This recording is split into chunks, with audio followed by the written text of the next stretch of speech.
ভগবান কৃষ্ণ তিনি তো পরমাত্মা রূপে রয়েছেন প্রত্যেকের হৃদয়ে।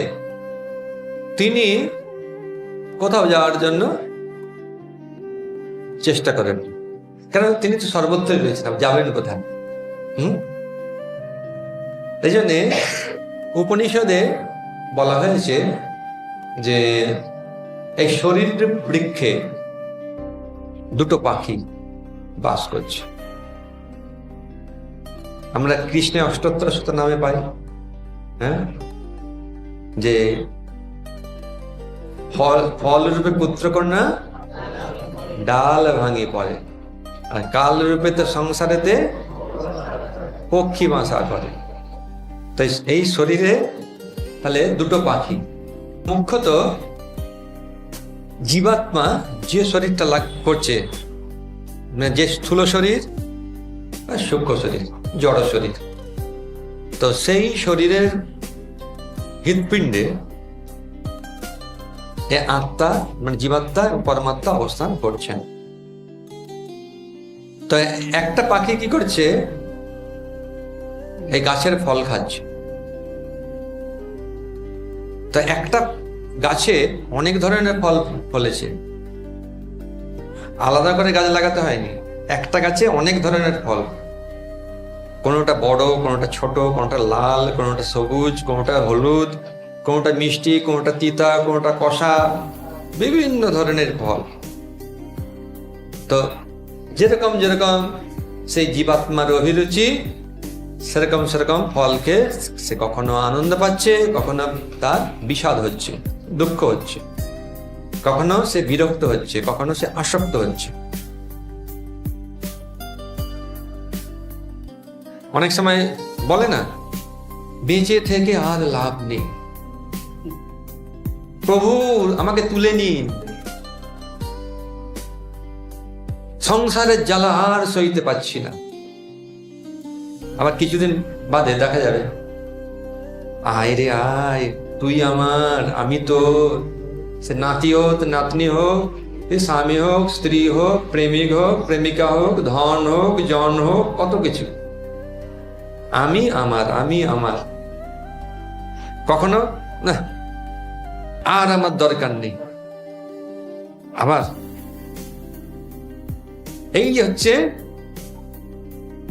জীবের গতি, সে গুণের দ্বারা প্রভাবিত হয়, তার ফলে ভিন্ন ভিন্ন ভাব তার মধ্যে দেখা দেয়। একটা পাখির নাম কি? জীবাত্মা। আরেকটা পাখি পরমাত্মা। তাহলে কোন পাখি ফল খাচ্ছে? কি ফল খাচ্ছে? কর্মফল। ভালো কর্ম, খারাপ কর্ম। প্রত্যেকেই তো গুণের দ্বারা কিছু না কিছু ভালো, কিছু না কিছু মন্দ কর্ম করে সঞ্চিত করে রেখেছে। তার এখন গাছ লাগিয়েছিল না, ফল ফলছে, খাচ্ছে। কোনটা ভালো, কখনো ভালো নয়, সুখ দুঃখ দ্বন্দ্ব। আর যে পাখি পরমাত্মা, তিনি কি করছেন? কোন কর্মফলে তিনি আসক্ত নন, তিনি শুধু দর্শন করছেন, দেখছেন এই পাখিটা কি খাচ্ছে, তার কিরকম কিরকম ব্যবহার আচরণ, এই সব আবার নতুন করে কি করছে। এখন কোন পাখি ওই গাছে বসতে চায়, ওর ফল খেতে চায়? আমি গাছ লাগিয়েছি, আমি ফল খাবো। টাকা পয়সা ইনকাম করেছে বা পুণ্য কর্মর ফলে অনেক সঞ্চিত অর্থ পেয়েছে, 4-5টা ভাই, বল না আমি বাবার একমাত্র উত্তরাধিকারী, আমি বাবা মাকে দেখেছি, আমি, তোরা কি করেছিস, দেব না ভাগ। তো এরকম ফল ভোগ করতে চাচ্ছে। তো এরকম যা কিছু করছে, এটা সাক্ষীকে পরমাত্মা। তাৎপর্যে প্রভুপাদ বলছেন যে উপরিভাগে অবস্থিত 7টি দ্বার হচ্ছে 2টা চক্ষু, 2টি নাসারন্ধ্র। তা আমাদের এই যে ইন্দ্রিয় আছে, আমরা কি ইন্দ্রিয়ের প্রকৃত ঈশ্বর? কিন্তু মনে করছি যদি প্রকৃত ঈশ্বর হতো, আমার তো ইচ্ছা আছে ভাগবত পাঠে আমি একটু জেগে থাকবো, কিন্তু হলো কই? আমি তো ইচ্ছা আছে আমি এখানে মনটাকে ভালো করে বসিয়ে ভগবানের কথা শুনবো, কিন্তু মন বিভিন্ন দিকে ঘুরছে। হ্যাঁ, কান আছে কিন্তু মনের সঙ্গে কানের আবার ফিটিং হয়ে গেছে। ওই যে সুরেলা কথা শুনেছিল সেইগুলো মনে পড়ছে, সেখানে একটা কানে গুনগুন গুনগুন গুনগুন করছে। ভাগবত কথা আর নেই। ওই যে কথা বলেছিল সকালবেলায়, মধুর স্বরে গাই গোরা মধুর স্বরে, তো গোরাচাঁদ মধুর স্বরে গাইছে, কিন্তু গোরাচাঁদের মধুর স্বর আমার কানে নেই, আমার মনে নেই, প্রাণে নেই। অন্য কারোর মধুর স্বর ভেসে বেড়াচ্ছে কানের মধ্যে। সেই যে বলেছে আমি সারা জীবন ভুলবো না তার মধুর কথা। আর এটাই হচ্ছে বন্ধনের কারণ। প্রত্যেকটা ইন্দ্রিয় আপন আপন স্থানে চলছে গুণ অনুসারে। দেখবেন যার যেমন গুণ, যে গুণের দ্বারা প্রভাবিত, সেরকম গুণের গান ভালো লাগে, সেরকম গুণের কথাবার্তা ভালো লাগে। কেউ আস্তে কথা বলে, কেউ জোরে কথা বলে, কেউ ঝগড়া না করে ভালো লাগে না, কেউ কারোর সঙ্গে মানে টিটকারি না কাটলে পেটের ভাত হজম হয় না, কারো পিছনে না লাগলে মনে হয় যেন কি বাকি রয়ে গেছে সারাদিনে। আবার কেউ আছে শান্ত, কারোর সঙ্গে সাথে পাঁচে নেই, দান্ত বহিরিন্দ্রিয়, তারপরে অন্তরিন্দ্রিয়কে দমন করেন, ইন্দ্রিয়কে ভগবানের, তার পরের স্টেজ ইন্দ্রিয়কে ভগবানের সেবায় লাগান, সেটা পরের স্টেজ। তো এই সপ্ত রজ তম গুণেরও বিভিন্ন আমরা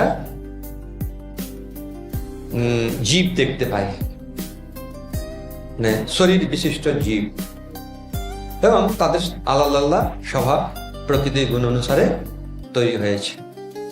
চক্ষু দেখুন, চোখ দাঁত, তো দাঁড়ের আবার গেট আছে। দ্বার মানে গেট নাকি, অ্যাকচুয়ালি প্রাচীরও বলা যায়, দ্বার মানে গেটও বলা যায়, দুটো।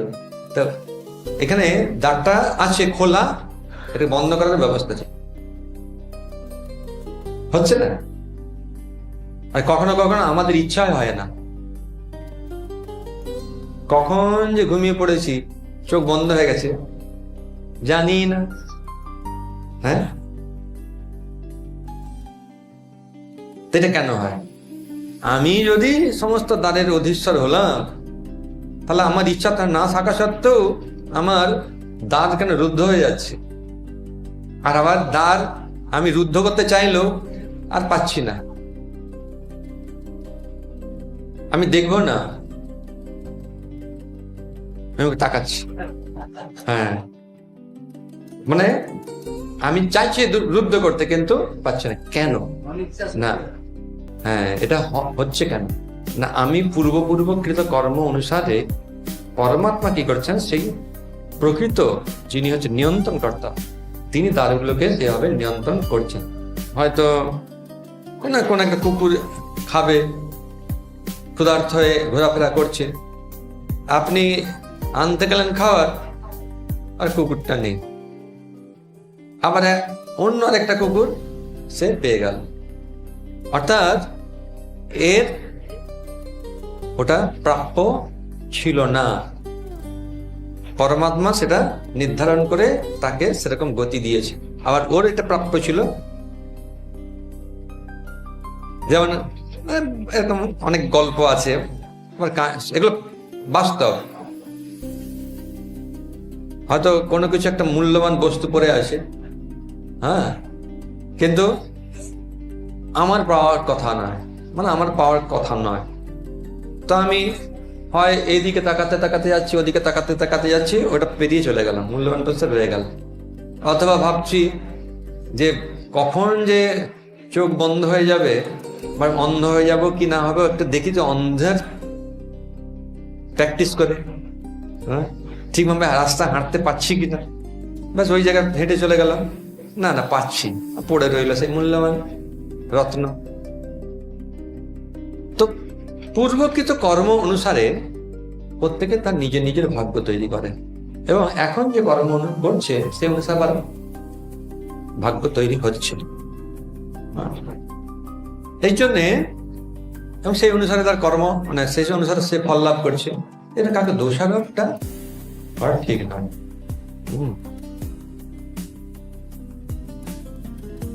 আপন ভাগ্যে সে খায়, পরে চলাফেরা করে, সবকিছু করে। সে নিজের ভাগ্য নিজেই তৈরি করার চেষ্টা করতে হবে, এবং সেই পন্থা আমাদের শাস্ত্র ভগবান সর্বোপরি দিয়েছেন।